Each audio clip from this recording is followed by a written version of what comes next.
Lottery, America's billion-dollar dream. Every week, millions of Americans buy a dream. $2, that's the price of hope. They stand in line under flickering gas station lights, clutching a tiny slip of paper that could change everything. Americans spend more than $100 billion every year. Average American spends approximately $320 on a lottery ticket annually. But behind every winning ticket are hundreds of millions that lose. Why do we keep playing a game we almost never win? This is the story of the lottery, the dream that built America, and the gamble that defines it. The birth of a dream. In the 1600s, colonists held raffles to fund bridges, schools, even Harvard College. George Washington ran one to build Virginia's roads. But by the 1800s, corruption and rigged drawings ruined public trust. Congress banned lotteries in 1895, silencing the dream for decades. Then in 1964, New Hampshire revived it for education, and America fell in love again. Today, the lottery is one of the largest forms of gambling on Earth. 45 states, plus DC, Puerto Rico, and the Virgin Islands, operate their own.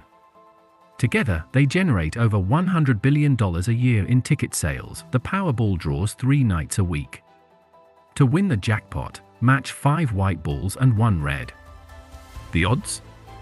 1 in 292 million.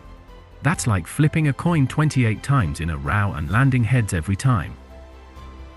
Mega Millions, similar rules, even longer odds, 1 in 302 million. Yet the record jackpot hit $1.6 billion. Scratch-offs, instant thrill, instant loss, but they make up nearly 2/3 of total sales. Convenience stores rely on them more than coffee or fuel. The lottery isn't just a game.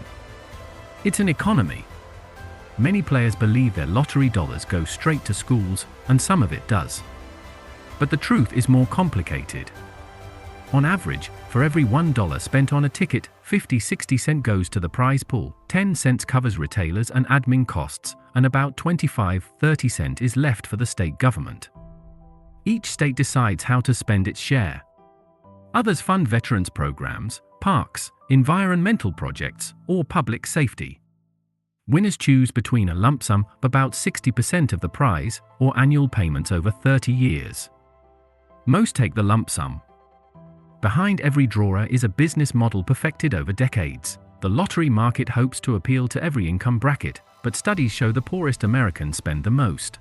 In some states, residents earning under $30,000 a year buy more than half the tickets sold. Still, it's the one tax Americans volunteer to pay, a tax on dreams. The lottery is the only time the poor are promised something for nothing. Why do we keep playing when the odds are almost impossible? Psychologists call it the optimism bias. We know it's unlikely, but we feel different. Somebody has to win, we tell ourselves. Why not me? People play because it gives them something to look forward to, a tiny escape from the routine of everyday life. For some, it's not just about money, it's about imagination, the joy of picturing a better future, even for just one night. Neuroscientists found that the brain releases dopamine not when we win, but when we anticipate winning. Hope itself is addictive. The man in line is smiling, saying, "I've got a good feeling today." That feeling, that electric spark, is the real product the lottery sells. Winners and losers. For a few, lightning really does strike, but not every fairy tale ends well. Jack Whittaker won $315 million in 2002 and lost it all within a few years. Abraham Shakespeare won $30 million and was later murdered for it. Marie Holmes, a single mom, won $188 million but spent millions bailing out her boyfriend. Nearly 70% of jackpot winners go broke within 5 years. Money doesn't change you, it amplifies who you already are. Yet some stories shine. Cynthia Stafford used her $112 million to fund films and charities. 16 factory workers shared $365 million and kept their jobs. The math behind the magic. To play, you must be 18 or older in most states, 21 in a few. Tickets are sold in state only, usually in person, and paid with cash or debit. You don't need to be a US citizen, but you must be here legally when buying. Every combination is equally likely. There's no secret formula, no lucky state. Tips for the hopeful: play for fun, not investment. Join a pool, better odds, shared cost. Choose random numbers, popular birthdays often lead to split prizes. Never chase losses. Probability is merciless, but understanding it keeps the dream healthy, not harmful. The digital future. The lottery is evolving again. Online ticket apps, instant payouts, blockchain-verified draws, the 21st century lottery is virtual. Artificial intelligence now monitors fraud and even designs new games.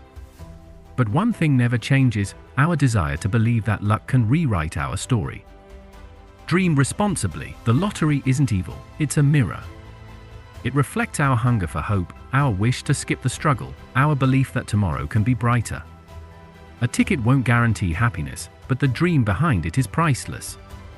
So play, if you must, but play smart.